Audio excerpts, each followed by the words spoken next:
I am Iron Man.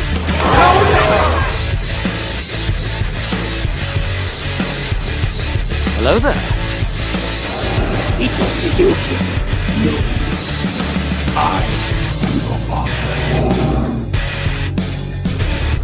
Avengers!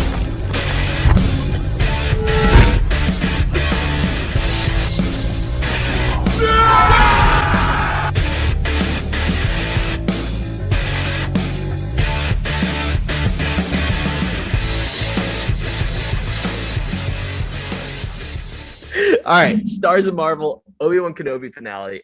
Ooh. I am very mixed feelings right now. Really? It's a little tough for me, and I think I said this in the last episode, and that episode was great, and I didn't think the finale could really top it. Yeah. And in a sense, I think I was right with that statement. I liked a lot about the finale. I liked a lot. I think it was kind of like the Loki finale where all the action happened in the episode, like the fifth episode, and then the sixth episode was more like story driven, like wow moments, not like action wow moments. Yes and no, because I think so. We obviously get the Darth Vader Obi-Wan Kenobi fight that we were hyping up the whole series, and I think that could be maybe a top 3 lightsaber battle for me. Yeah, like that was awesome. It was everything I could ever want from a Darth Vader fight, prequel style, maybe sequel style, but like it's super fun. It's action. It's heavy. Like it's everything you want to see about Darth Vader versus Obi-Wan Kenobi, and that fight is tremendous. I had issues with the writing in this episode, and I think what upsets me right now is my like too much Star Wars fandom is showing. Like, you know, like the people that are annoying. Like sometimes I do feel like that comes out in me, and I try not to let that happen. But and I think this might be more saved for our series recap, like talk. Yeah, but I think the fear kind of came through, which was this didn't deliver on quite a few things still. But the episode as itself was a lot of fun, and I really enjoyed it. Yeah, I really liked it because it kind of took like a step back. I mean, there was action, like obviously the Vader Kenobi fight, and then sort of like the Reva Luke chase and everything. Like that was action packed. But yeah, I got a lot to say about that. Yeah, but no, I really liked the confrontation. My whole takeaway from this episode was just that confrontation of face-to-face Anakin and like destroyed Anakin and Obi-Wan. Like they're both at a point in their lives where they're both mentally destroyed. Like Anakin has just completely lost all control of his emotions and his feelings, and you know, and Obi-Wan's just kind of like a hermit, and he just feels like he's failed, and you know, they're both at this crossroads, and they both meet at their like their worst moments almost, and just kind of duke it out. So that's what I really liked about it. That was that's what the Darth Vader and Obi-Wan Kenobi moments were perfection. I have no complaints. I have no notes. Yeah. Applause all around. The final dialogue between those two was so amazing. And my gosh. We called that from whenever episode, but like the scarred Vader. Yep. And the Hayden Christensen Darth Vader appearance. Perfect. And then dude, when he starts talking and you hear both, and they when they intercut. Yes. Like it's like Obi-Wan's crying. He's saying, "I'm sorry, Anakin," and he's like, "Anakin," and then it cuts to Vader, and he's like, "Anakin's gone." Yeah, like it's so good, and that stuff was just tremendous. Yeah, and I loved that moment. We might as well just jump right into it because that's what everyone wants to hear. I loved that moment when he said, "I failed you, Anakin." He goes, "No. You did not fail me, or you did not kill Obi-Wan, or you did not kill Anakin Skywalker. I did." And I was like, oh shit. Like that. And that was Obi-Wan's like realization of this is not my fault at all. Like I couldn't have stopped this even if I tried even more than I did. Like, and that's something that there's two. So to real quick keep going with that. My favorite part about that scene is not just the dialogue, but that you can see Hayden Christensen smiling. Yeah, yeah, like behind the mask, he's proud that he killed Anakin. Yeah, he's like, and yeah. It's just that sent me like shivers. Like I was uncomfortable. Like, oh my God, Anakin. And what I noticed too for that scene is when he says you didn't kill Anakin, Obi-Wan, there's blue reflecting on his mask, and then he says I did, and it switches to red, like it switches to his lightsaber. I was like, oh shit, like it just shows him, like it was like in the color scheme showing him switching to the dark side. Like, I am convinced that the biggest fan of Star Wars that was working on the Obi-Wan Kenobi show was the editing team. Like, oh yeah, whoever was in charge of editing just absolutely killed it in every episode. The sound mixing, everything, like the going between his voice and Vader's voice, like the voice modulator, like that was awesome. Like actually hearing Hayden Christensen talk as Darth Vader.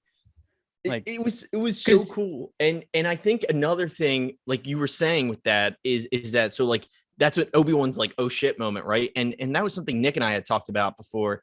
You know, I'm going through like the show is so great because it shows Obi-Wan's guilt, and Nick was like, well, yeah, but Obi-Wan shouldn't feel guilty. And the point was that Obi-Wan doesn't know that. Now he does. Now he's like, oh, I didn't do this. This isn't my fault. He was right. No matter what happened, he was gonna turn to the dark side. All because Qui-Gon was the only person to get stabbed and die in Star Wars. What the hell, Liam Neeson? which okay, so oh my God. The amount of teases in this episode for Qui-Gon alone, like we got teases the whole series, but this episode there was alone, like 3 in this episode. Yes. Like in the beginning when he was sitting in the was he in the transport ship, right, with Ice Cube's son and all, and which I did find out his name is O'Shea Jackson Jr. So, but I don't know. I like Ice Cube Jr. Yeah. But no, and he's sitting there and he was like, I need to talk with you, Master Qui-Gon. And like I was waiting for it, just like I know Liam Neeson to pop up, or like at least hint at it with a voice like Obi-Wan or something like. But I thought there was that, like right away. You're seeing him like meditate, and he's like, "Yo, Master, where you at?" And I'm like, "Is he showing up there?" There's another point where he's on his solo transport, and he like opens the doors, and I don't know, the way the camera shifted, I really thought that the way the camera shifted, I really thought that he was going to be like behind the doors, like he was just waiting for him. I don't know, it was weird. And then the other time is when he's having his like flashback moment in his head when he's under all the rubble from Darth Vader throwing. I was like, is he gonna come in here and like kind of help him like lift it up, kind of a like, thing? Like pull like a Force Awakens, or not a Force Awakens. I always get the sequels mixed up. Rise of Skywalker. Rise of Skywalker. Like just give him a little push. When like he kind of talked to Rey when she was on Pat. Like I was waiting for that moment, but I do have here in my notes from that moment when Obi-Wan's trapped under all the rubble. I loved how they intercut Anakin's dialogue from Mustafar on there. Like that was so cool. Like, it was just really good edit. It was really cool hearing the episode 3 dialogue and like Obi-Wan remembering he already failed once, he can't fail again, kind of a thing. I don't know. That fight, man, was just so cool. It was like, I don't know if it was the exact same, but it was very similar choreography to the fight we saw in part 5 where Anakin in the flashback, Anakin versus Obi-Wan. I saw very similar like techniques. The twirls and the back, and the back, like the back to back and the and I know that's a very complicated system to explain, but the saber goes bzz, and they the back twirls and the zoom zoom zoom. But it looked very similar, and I like the idea that all these years later, even though they're different people, they're still fighting exactly the same. Well, because I mean, they train together. They both know each other's moves, quote unquote. You know what I mean? Like, right? Yeah. I know, and I like even something that we don't. This fight also, I wouldn't say it's an homage to this, but it reminded me of Force Unleashed yet again. just because of the amount of force that was used in the fight. Yeah. Like, it was so cool seeing I feel Vader like that was throwing rocks and Obi-Wan slicing them in half, like while he's flying. And that just felt like that's something I think Disney's brought that I like, and that's the use of force in day-to-day battles, like kind of a thing, almost as an attachment of the lightsaber, like right. And it's like when I say Force Unleashed, because it was like that's the kind of stuff in Fallen Order too. Like, you use everything at your arsenal, kind of a thing. And in movies, we never really saw that until the Disney movies, probably because of budget, right? And CGI, and Disney's like, oh yeah, all the CGI for it. So throw it in there. We own Pixar. Like, yeah. I liked it a lot. I think it's really cool. I thought when Obi-Wan does the cross arms, he holds him out and the rocks just start floating around him. And that's that's the most powerful we've seen Obi-Wan before. Yeah, exactly. I mean, he not as much in the movies, but in the Clone Wars and stuff, you see is how powerful he is. But that was the most live action power we've seen out of Obi-Wan. And it was great. It was he was doing what he needed to do to win.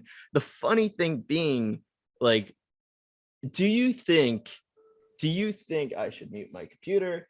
Do you think if A New Hope doesn't exist, kind of a thing, this was the latest thing, do you think Obi-Wan kills Vader there? That was the only. I don't. I see that's what I was thinking of. I don't think he would have killed, even if I still think he can't. Even though he's kind of over it, and one of the best things that I think, one of the greatest things they did that shouts out to the original trilogy, I think, is that the last thing he says is he calls him Darth. Yeah. The fact that, and that's what he calls him in episode 4, A New Hope. He's he just calls him Darth. And so, because that's him realizing, okay, Anakin is dead. Right. There is no it's just a body left. That's all that is of Anakin Skywalker. What's inside of him, his mind, everything, his soul is Darth Vader. Yeah, it's awesome. That again, that dialogue. I loved I loved it in the dialogue. The start of the fight was the same dialogue, but changed a little bit from the fight on Mustafar. Yes, and so I meant to look this up beforehand and did not. But so what Vader says is, "Are you going to destroy me, Obi-Wan?" Is that what he says in Mustafar? That? Because he says in episode 3. Yeah. He says, if you can't join me, then you're my enemy. And then Obi-Wan says something only a Sith deals in absolutes or whatever. And he goes, okay. And then he says and then Obi-Wan says, I will do what I must. And what he says in this episode. And then Anakin on Mustafar says, you will try. But in Obi-Wan, he says, you will die. And I was like, oh, shit. I love it because, again, this show, sometimes the writing I don't like, and sometimes the writing I really like, and I don't know if they're paying homage to something or not, or if it's just a coincidence. Yeah. But it's a direct quote from Rebels where Vader tells someone else, then you will die. And it's almost the same exact situation. And I just love it because I don't know if that's an homage to Rebels or not, but it just felt so similar. The fact that they were first quoting they were redoing the Mustafar fight, and then Vader is so much more twisted at this moment that it's no, you will die. This is it. I'm done fighting you. I'm done chasing you. I'm done having you cloud my mind. He's like, I just want you dead.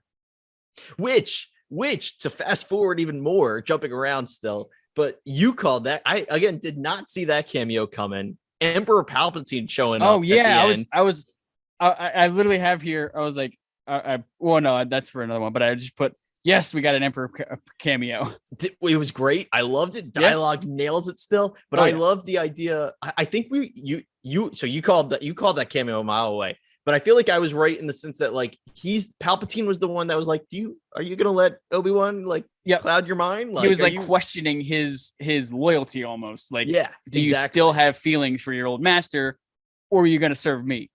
What's your deal? Yeah. and even the Grand Inquisitor caught him out on that too in the very beginning of the episode. Which I have written down right. I was the moment that happened, I was like, Vader needs to choke a bitch. I was like he's got some balls. Like he's got some balls to say that. Like I don't know if we're gonna just go with Vader was too wrapped up in the Obi-Wan stuff and he like let it slide. But I was very Vader should have like bitch slapped the Inquisitor right away after that one. Oh yeah. I think he was just too focused on getting Obi-Wan that he didn't really. Yeah, I feel like he didn't even hear him. Yeah, but yeah, like he was like, "Why?" Like when he said something like, "Why would we go after Kenobi when we can stop the rebels right here?" And it's like, I mean, he's got a point. Yeah, they pull like, is that a New Hope? I guess because it's like, yeah, we gotta close off the rebels right here and now. We gotta choke them off, and that can't be the right saying, but whatever. I don't know what I'm trying to say, but like it was just the fact that like the Grand Inquisitor was right, but Vader was not about to be undermined by his underling, you know? Yeah. I kind of hope. I mean, I guess Rebels sort of does this. I'm getting close to watching it. I'm finishing out Clone Wars, and next I'll watch Rebels. But I kind of wish they do like a Grand Inquisitor live action show. I feel like that'd be pretty cool. I mean, I'm sure they dive into it more in Rebels, so that's probably why they wouldn't do it. But so before I want to kind of close the book a little bit more, like on the episode. No, the Darth Vader stuff, the Vader Obi-Wan stuff, because I had one more thing. Yeah. And regarding the.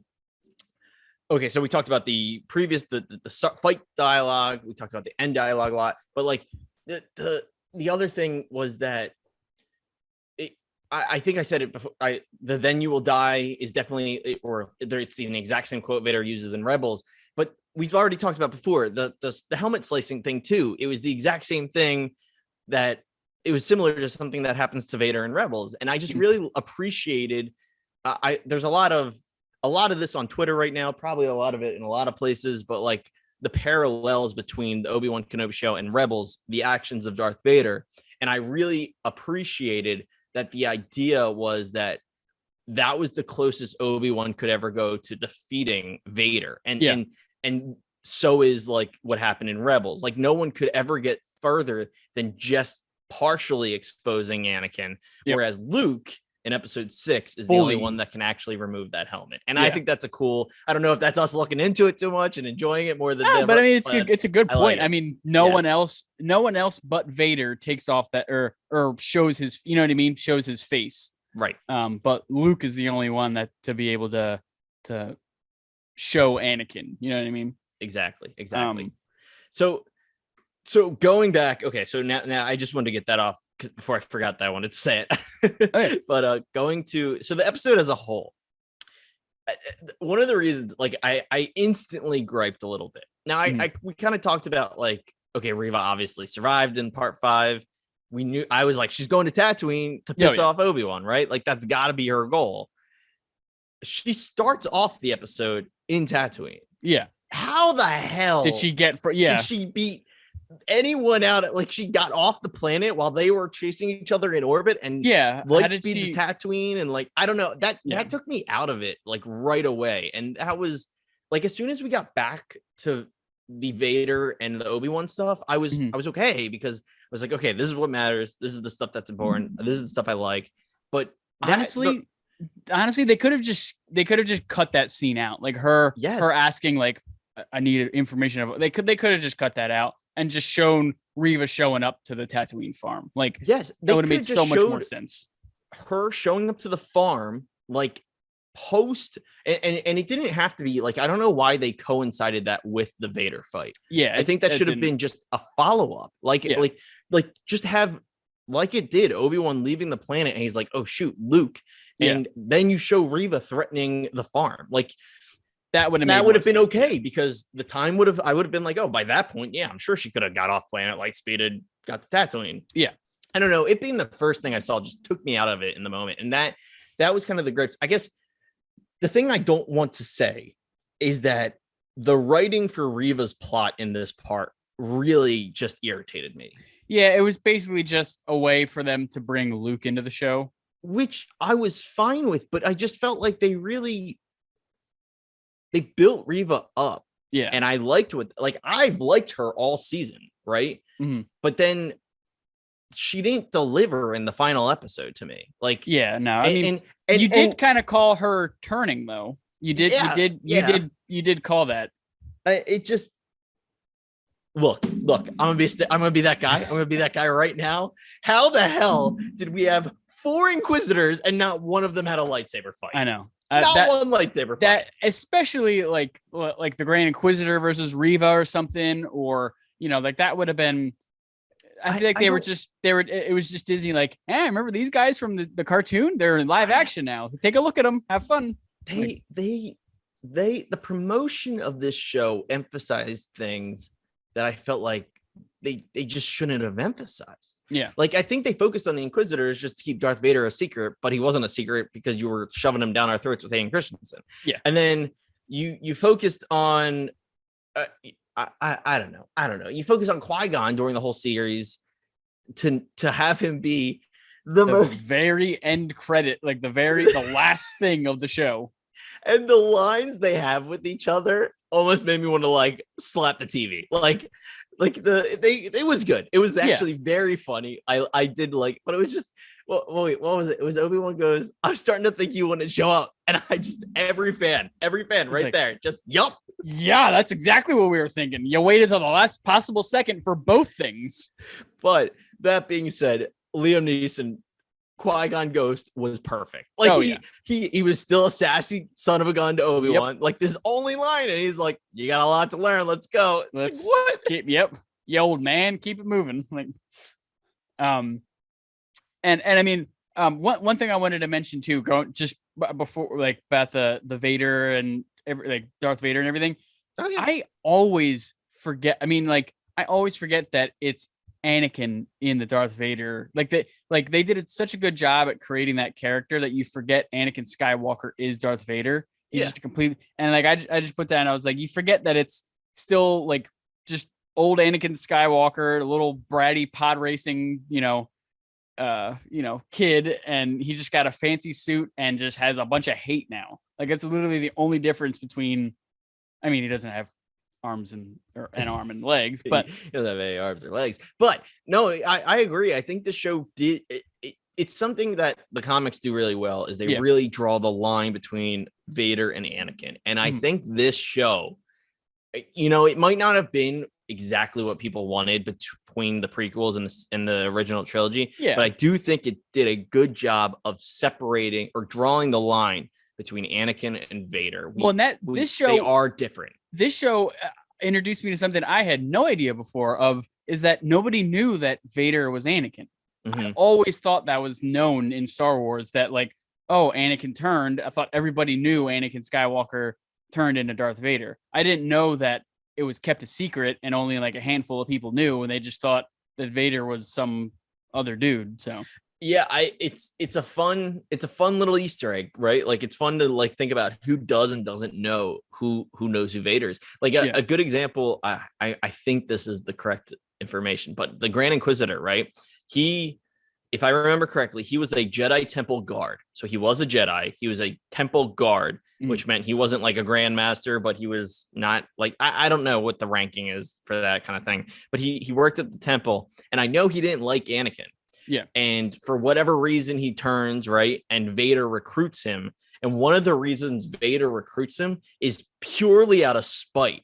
Like, he's like, he knows he didn't like Anakin Skywalker, but now this guy thinks he's top shit and working under Darth Vader. He's like, no, bitch, you're working under Anakin. Like, I know this. I just got a fancy suit now. Right, exactly. But no, you're right. Like, even it's funny. The line is drawn. Vader and Anakin are two different people, but at the same time, he is still, Anakin. He's still stubborn. He's still a jackass. He follows his emotions and not he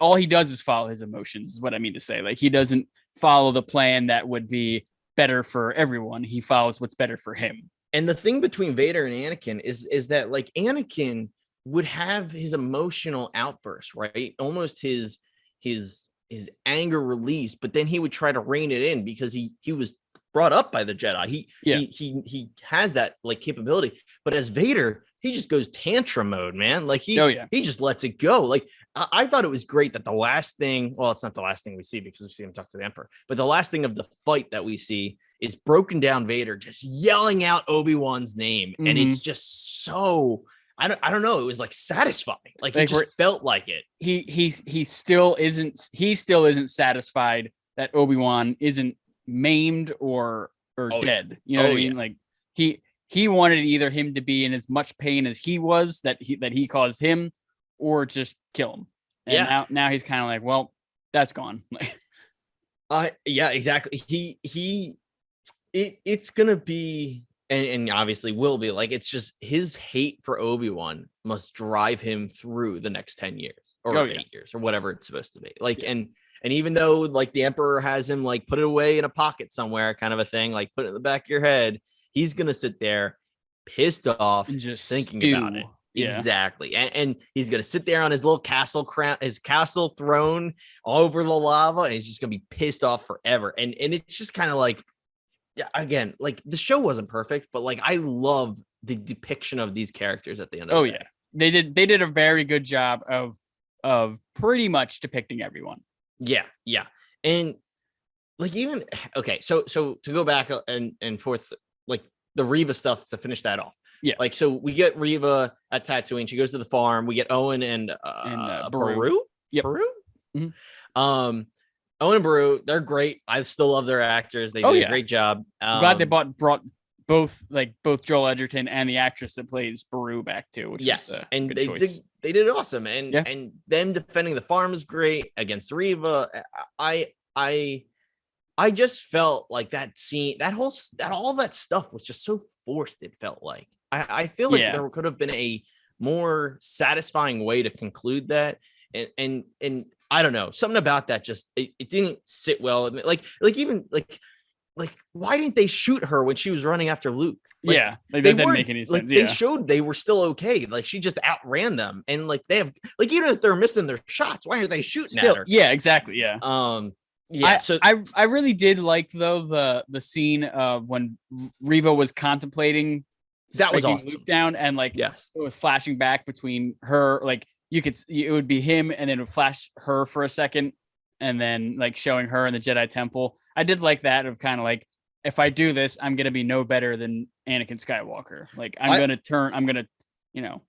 I couldn't agree more. I loved that scene was awesome. That was great. Like having her, like, that was why she couldn't do it. And that's why she isn't a Sith, right? That's why she was just an Inquisitor fueled on her own rage against Anakin and Obi-Wan. And it was, I liked seeing it that way. It was a good depiction. And I don't know. The Reva story, and part of me is kind of fearful that they're setting up for a Reva spinoff or something. Like I could kind of see that, and that's why she was left alive. That's how we could possibly get like a Cal Kestis in the Star Wars universe. It's true. Live action universe. It's true. And that's what, like, I'm not against more Reva. I don't know, that her side of the story, I just wasn't satisfied, I guess, with her ending. Yeah, no, it wasn't a great, I feel like they were just kind of like, all right, we got this great ending for Obi-Wan and Vader. All right, what about Reva? She tries to kill Luke, doesn't, and she's good now. Like, yeah. I feel like they were just like, yep, slap it on there. That sounds good. And I think it's just because, and I think I'm going to leave it here because I've said it before. Like, I think it's just, I was really looking forward to the Inquisitors as a whole, like not one specific person. And I just don't think they did deliver. I think Darth Vader was an amazing villain and was great. I think Disney nailed Vader, and claps to them for that. Yes. I just think that their side antagonists didn't live up to anything, but at the end of the day, it doesn't really matter. Like, that's not why it was there. So on a side note, did you feel that this episode, especially the parts of the Vader fight and then all of the Reva chase scene, were just extremely dark, like visually dark? Like, yes. I couldn't tell what the hell was going on after that. I watched it at like 8 a.m. and I guess my TV had also a little bit of a glare on it too. Yeah. So like I had literally had to like sit up next to the TV, and like I was like putting my eyes like really close, because I was like, I can't see anything. Like, it brought me back to one of the Game of Thrones finale episodes where like everybody complained they couldn't see it. Like, I don't know. I was just like, this is so damn dark. Like, why don't they just put it like just brighten it up? Yeah, it definitely was. Premiere. And for the Vader Luke or Vader Obi-Wan fight, I guess I get that because they want to emphasis on the light coming off the lightsabers. Yeah, no, that makes sense. Yeah, like I actually like the darkness aside, it's stupid, but like I really loved the terrain of that fight. That was rocky cool. Terrain. There was like a moon in the background. Yeah, that was really cool. Like, I was waiting for like a Thanos thing. Like, yeah, it was just a really cool like set. Basically, I mean, it was definitely all CGI, but it was really cool. Yeah. Like, it was. I enjoyed it a lot. But the Tatooine stuff, I feel like that was almost unnecessarily dark just to match it. Whereas you could have had it, I think, lighter to kind of contradict what was going on. I feel like you could have had it during the day. I feel like it would have made it. I don't know. It was just way too dark. I was like, what the hell is going? Is that Reva? Is that Luke? Is that Owen? Who the hell is that? Like, and then after that, you go to Alderaan and it's bright white on the screen. And I'm like, oh God, also, please settle down. Is that one of the first times, other than the first episode of Obi-Wan, is that one of the first times we actually get an on-planet scene of Alderaan? Yeah, I think technically speaking, we get like one shot in episode 3 when they're holding Leia as a couple. Oh, yep. But I think it's just like them on a balcony. Yeah, like this was the first time we've ever explored Alderaan. Seen, like on the city and the exactly. Yeah. Like definitely the first like of Alderaan to like a whole enough that like when Val and I were watching it and like I forget when it exactly was. It was when Obi-Wan goes back to visit on Alderaan and he sees Bail, and that was touching too. The first time they see each other in forever. Yeah. Mm-hmm. And like they're all like talking and happy, right? And Val, she said something along the lines of like, "Oh, that's cute." I was like, "Yeah, they're all gonna die in 10 years, but hey, they're all gonna go boom." But like, it's really actually devastating to think about the fact that all those people that we just fell in love with as characters gonna die except for Leia. Yep.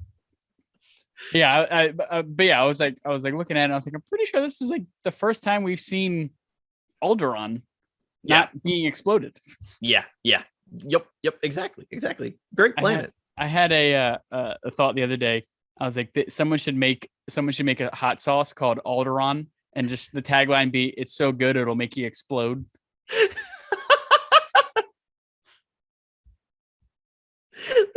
They need to sell that at like Galaxy's Edge. Oh yeah, there's some rando should bring it and be like, "Hey, want some Alderaan hot sauce?" Yeah, so good. Put it on your blue shake. Yeah. But yeah, no. I really don't have. Oh, I mean, the one thing I saw that was funny was like the senator, like Senator Organa tells Obi-Wan like before he leaves, he's like, or no, Obi-Wan says, "If you need my help again, you'll know where to find me." And then or like Senator Organa's like, let's hope that day never comes. I was just sitting there like, oh, it will. It will.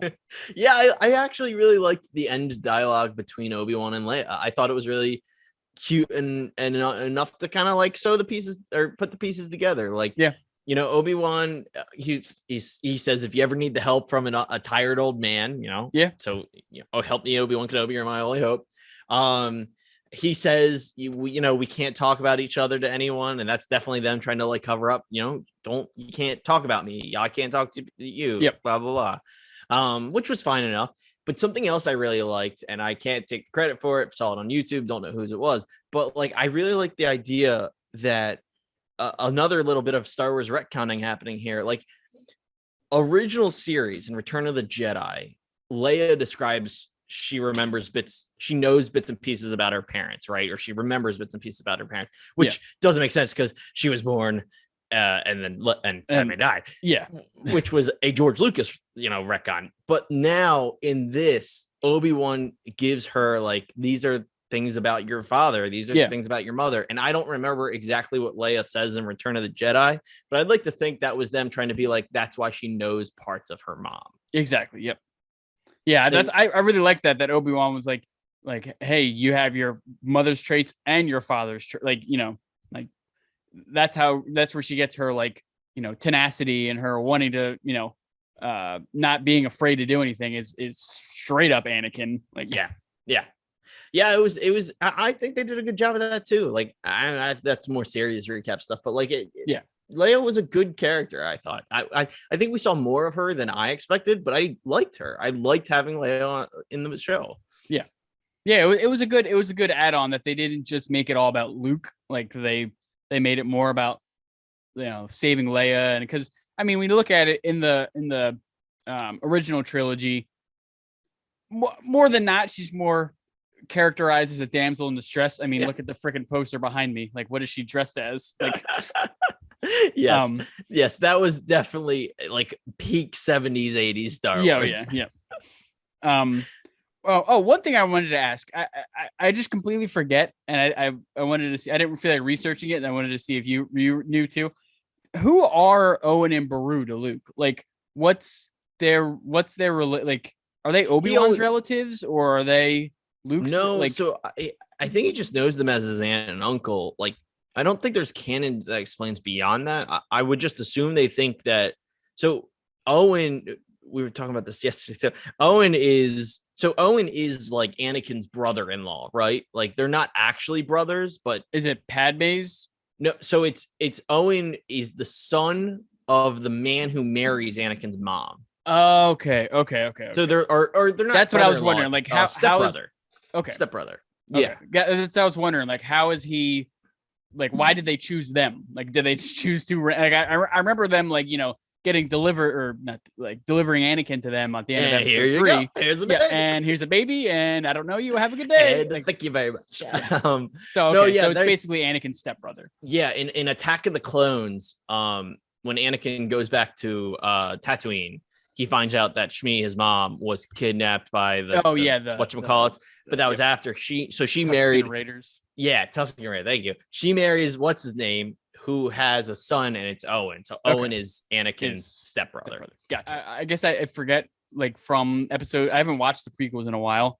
Yeah. So I just forgot like who Owen and Beru, like how they were actually related to Luke. But yeah, that makes sense. That my guess is that Luke doesn't know that, and that it's just an uncle, so he's a brother. He probably like Anakin's my brother. Yeah. No, but what I wanted to say is I was so happy they put hello there in, but it wasn't in like a forced way. At least it didn't feel forced. Like, and it was the almost essentially the last line of the show, which I really liked. I'm glad they didn't waste it on. I'm glad they did it to Luke, not to like a stormtrooper or like Kumail Nanjiani's character or something like that. Like I'm just glad it was Luke. It was really fitting, I think, as well. Like possibly the last time we'll ever see Obi-Wan on screen. Yeah. And he says the same thing that Obi-Wan says the first time he was ever on screen, in episode 4. Yep. Like he says it when he sees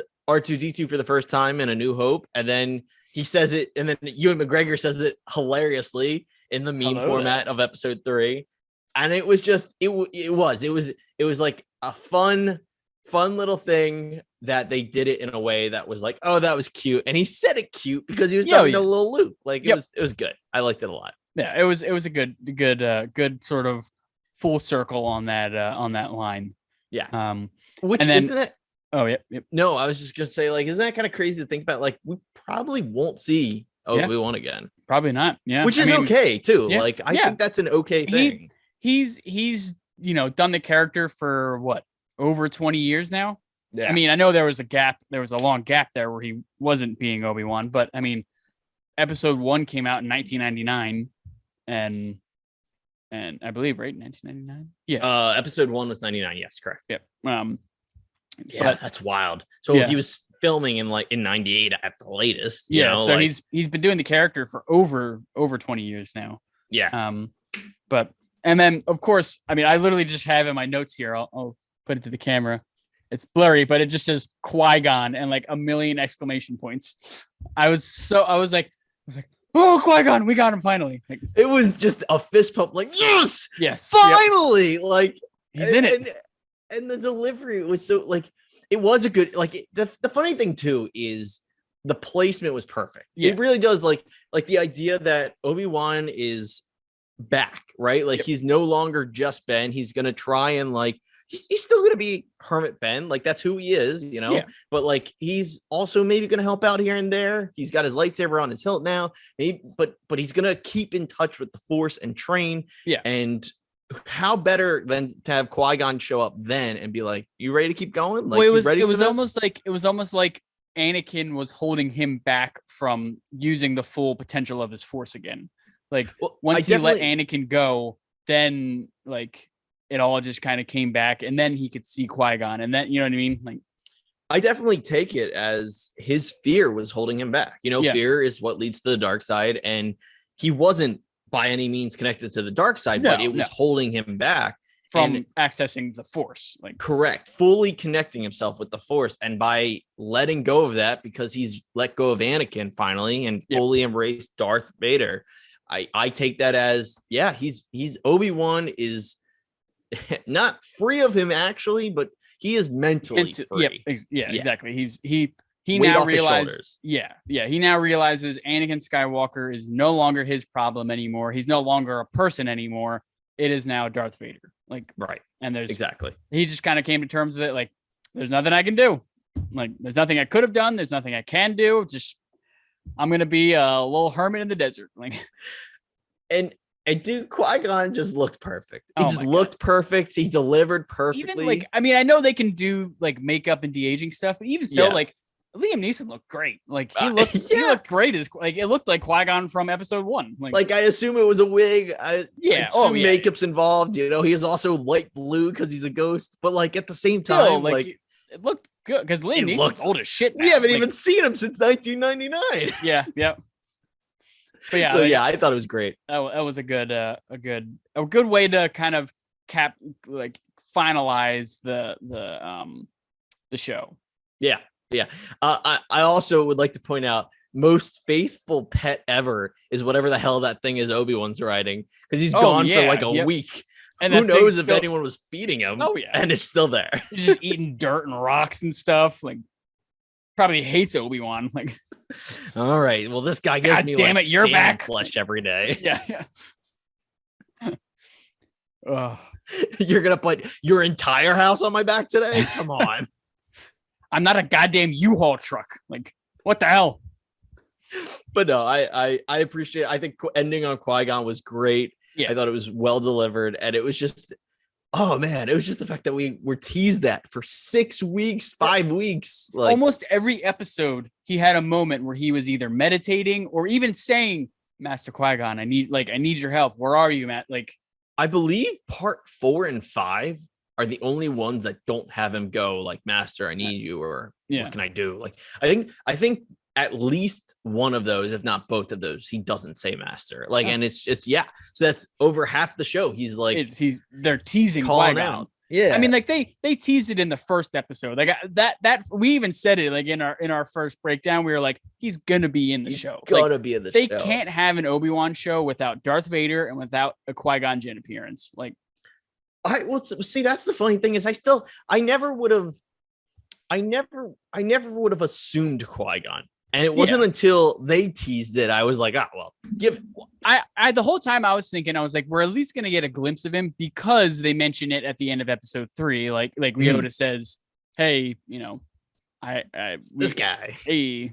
So that's why I was kind of like, I think they're gonna bring him in. And I was religiously staying off the Kenobi IMDb page because that spoils a lot of things. Because they don't put, like, I'm sure Liam Neeson's all the way at the bottom because he's probably on there. He's still on there. Yeah. I get that too. And that's what, like, I actually thought I spoiled something bigger than it was. When I went on Twitter the morning of the finale coming out, and I saw the tag mark, or the, good Lord, Zach, the hashtag Ahsoka was trending with Obi-Wan. So I assumed Ahsoka was in the show. Yeah. But apparently it was just due to like references and parallels and stuff. Well, apparently there's a Ahsoka trailer out there. Like they showed it at Disney Celebration Day. I saw like a camera recording of it. Oh, did you? That's what I haven't seen it. I know there was one at celebrations that wasn't released to the public, but I have not seen any form of it. It was only like cuts and glimpses of it. I think they chopped it up a lot so that YouTube wouldn't pull it down as quickly as they did. Right.